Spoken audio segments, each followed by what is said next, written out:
Next topic చూసినట్లయితే, hi, నేను మీ పాదం Sudhakar, faculty of geography, Telangana and Andhra Pradesh. So మరి ఈరోజు టాపిక్లో ఎల్ నీనో అనేది ఏంటంటే, ఇది ఒక ఉష్ణ ప్రవాహం. సముద్రంలో వస్తున్నటువంటి ఉష్ణ ప్రవాహాలనే ఎల్ నీనో అనేది ఒక ఉష్ణ ప్రవాహం. ఇది ఎక్కడి నుంచి వస్తుంది? పెరు తీర ప్రాంతంలో డిసెంబర్ నుంచి కదిలే ఒక ఉష్ణ ప్రవాహమే ఎల్ నీనో అంటే అర్థం లాటిన్ పదానికి క్రీస్తు శిశువు జననం అనే అర్థం. ఎల్ నీనో వల్ల భారతదేశంలో కానీ ఆగ్నేయ ఆసియా దేశాల్లో ఋతుపవన వ్యవస్థ బలహీనపడి వర్షపాతం పరిమాణం తగ్గి దుర్భిక్ష పరిస్థితులు ఏర్పడతాయి. అంటే అనావృష్టులు ఏర్పడడం జరుగుతుంది. అనావృష్టి అంటే కరువులు ఏర్పడతాయి. ఎల్ నీనో వలన కరువు రావడం జరుగుతుంది. వర్షం తగ్గి, వర్షపాతాలు పూర్తిగా తగ్గి దుర్భిక్షం ఏర్పడి కరువులు ఏర్పడుతుంది. అంటే కరువు రావడానికి ప్రధాన కారణం ఎల్ నీనో అనే ఉష్ణ ప్రవాహం. సముద్రాల్లో ఏర్పడే ఉష్ణ ప్రవాహాల్లో ఒకటే ఎల్ నీనో. ఇంపార్టెంట్ ఎలా అడుగుతారంటే, ఎల్ నీనో అనగా అర్థం ఏమిటి అని అంటే, క్రీస్తు యొక్క శిశువు జననం అని అర్థం. ఇది వరకు అడిగినటువంటి క్వశ్చన్. ఎల్ నీనో అనే ఉష్ణ ప్రవాహమా శీతల ప్రవాహం అన్నది కూడా అడిగాడు. ఎల్ నీనో అనేది ఉష్ణ ప్రవాహం. మరి ఈ ఉష్ణ ప్రవాహం ఎక్కడ ఏర్పడుతున్నవి? పేరు అనే తీర ప్రాంతంలో ఏర్పడుతుంది. పేరు అనే తీర ప్రాంతంలో ఏర్పడేదే ఎల్ నీనో అనే ఉష్ణ ప్రవాహం. అంటే ఎల్ నీనో అనే ఉష్ణ ప్రవాహం వలన వర్షపాతాలు తగ్గి కరువు ఏర్పడుతుంది. డైరెక్ట్ అడుగుతాడు, కరువు అంటే మనకు అక్కడ అతివృష్టి అనావృష్టి అంటాం కదా. వర్షాలు ఎక్కువ కురిస్తే వరదలు వస్తున్నాయేమో అతివృష్టి, వర్షాలు తక్కువగా అంటే ఎంత 70% కన్నా వర్షం తక్కువ కురిస్తే కరువు అని, 50% కన్నా వర్షం తక్కువ కురిస్తే అతి కరువు అని, 30% కన్నా వర్షం తక్కువ కురిస్తే అతి తీవ్రమైన కరువుగా పిలుస్తారు.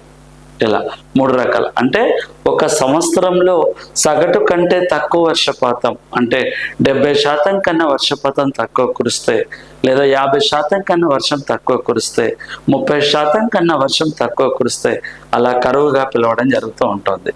ఇలా కరువు రావడానికి గల ప్రధాన కారణం ఎల్ నీనో అనేది ఉష్ణ ప్రవాహం. ఎల్ నీనో అనే ఉష్ణ ప్రవాహం పెరు అనే తీర ప్రాంతంలో ఏర్పడుతుంది.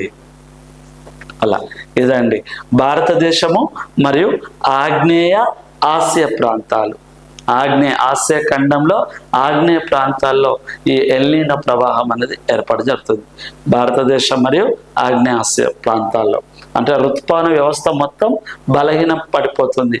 అంటే ఎలాంటి ఋతుపవనాలు అనేది జరగవు, వర్షపాతాలు సంభవించవు. అప్పుడు ఏమేర్పడుతుంది? కరువు అనేది ఏర్పడడం జరుగుతూ ఉంటుంది. ఇదండి ఎల్ నీనో.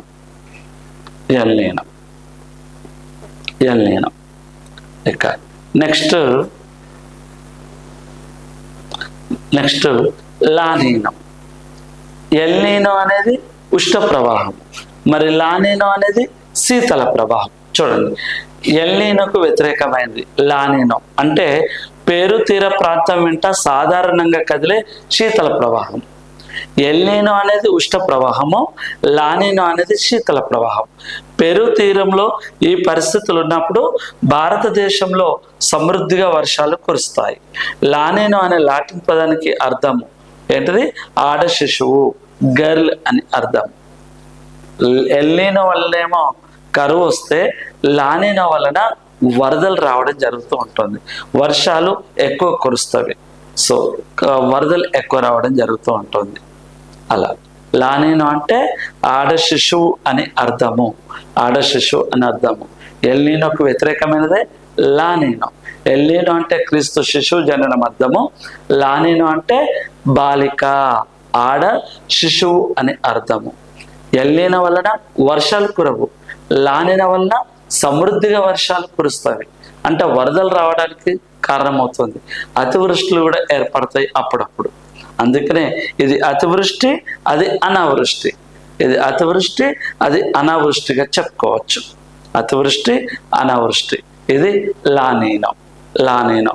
సో లా నీనో ఇలాంటి మరిన్ని వీడియోస్ కోసం యూట్యూబ్ ఛానల్ని షేర్ చేయండి, సబ్స్క్రైబ్ చేయండి, లైక్ చేయండి. నెక్స్ట్ వీడియోతో మళ్ళీ కలుద్దాం. Thank you.